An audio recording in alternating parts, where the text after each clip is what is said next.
Hello नमस्कार, मी स्नेहा तुमचं सगळ्यांचं आणखी एका नवीन व्हिडिओमध्ये खूप मनापासून स्वागत करते.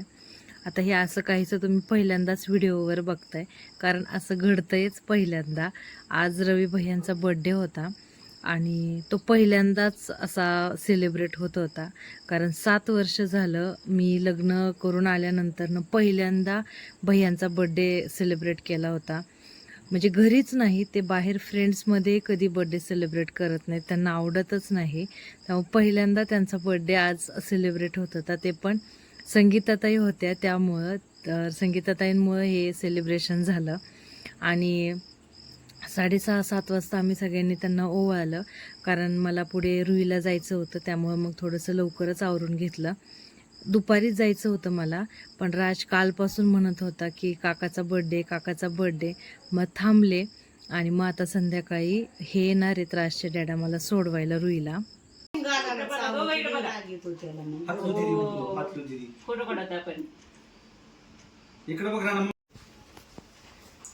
मला ताई केक साठी एकदा लहानपणी केक आणायचं होतं, मग पप्पाने मारलं.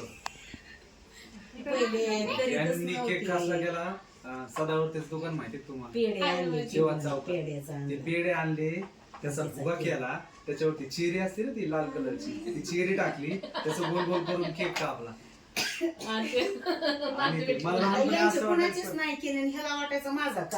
वाटायचं ना शाळेत लहान मुलं सगळं करायचे ना, वाटायचं आम्हाला. मग आता करायचं तर नाग, मग त्याच्या आजीने पेढा आणला पावशेर. रेडीमेड केक कोण नाही मिळायचे, पण ते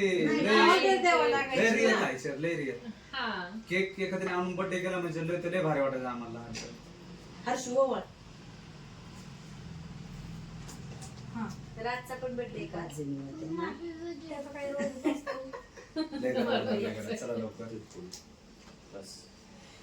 सरांची मुलगी का आम्हाला नसलं करायचा तरी त्या मुलीसाठी आम्हाला सगळ्याचे वाढदिवस करावं लागले. तिला दोली बंद कर, दोला जेणार ना, दोला झाली पोट गडबडले, पोटात दुखत त्यात उष्णता असली ओवाळायचं तुला नाही.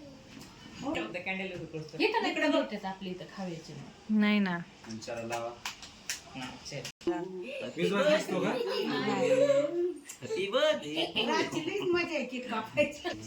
काकाचा मी पहिला वाढदिवस आहे मला. Happy birthday to you.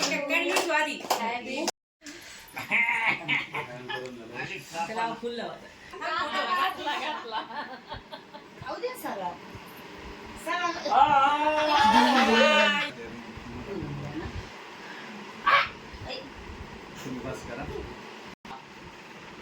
ते गेले कुठं बाहेर. सगळं केक ना घेऊन जा, केक खाणार.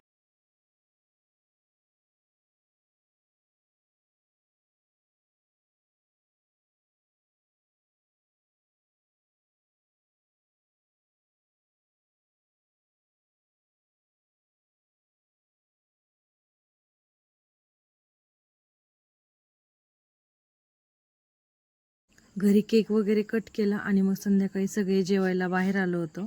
आम्हीच घरातले होतो, सगळे बाहेरचं कोणी नव्हतं. आणि मला तिथून रुईला जायचं होतं.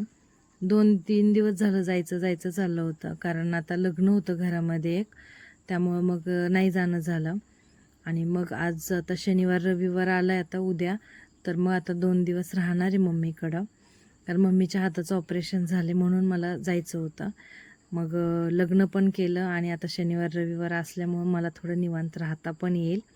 मग इथे जेवण वगैरे केलं सगळ्यांनी. मग मी, आत्या, राज आणि राजचे डॅडा आम्ही एवढे रुईला गेलो, कारण त्यांना पण मम्मीला भेटायला यायचंच होतं.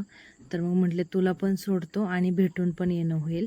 आणि मग बाकी संगीताताई, पप्पान ते घरी गेले. कुठं चाललाय तो? इकडे बघ ना. हा डॅडाला दिसते, डॅडाकडे नाही लावलाय. तू कुठं चाललाय मला सांग ना. कशाला?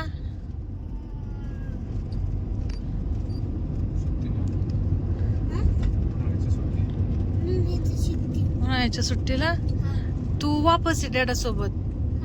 मी थांबते तिथं. हा तू नको राहू तिथं. नको तू राह तू तुझ्या मम्माच्या घरी आहे, डॅडाच्या घरी. मी माझ्या मम्माच्या घरी जाते. हा रुईची तुझी आजी आहे, माझी मम्मा आहे. मी थांबते माझ्या मम्माजवळ, डॅडाजवळ. किती दिवस राहायचं? 3 दिवस बस का तेवढे? बस बर करते. तर हे मम्मीच्या हाताचं ऑपरेशन केले. तिच्या हाताला म्हणजे पुढच्या 2 बोटांना अंगठ्याच्या शेजारच्या सेन्सेशनच नव्हतं राहिलं. तिला चिमटा घेतलेला पण त्याला कळत नव्हता. मग त्याचे टेस्ट वगैरे केल्या तर त्याची एक मनगटामध्ये शीर ब्लॉक होती, तर ते फक्त ब्लॉकेज काढलंय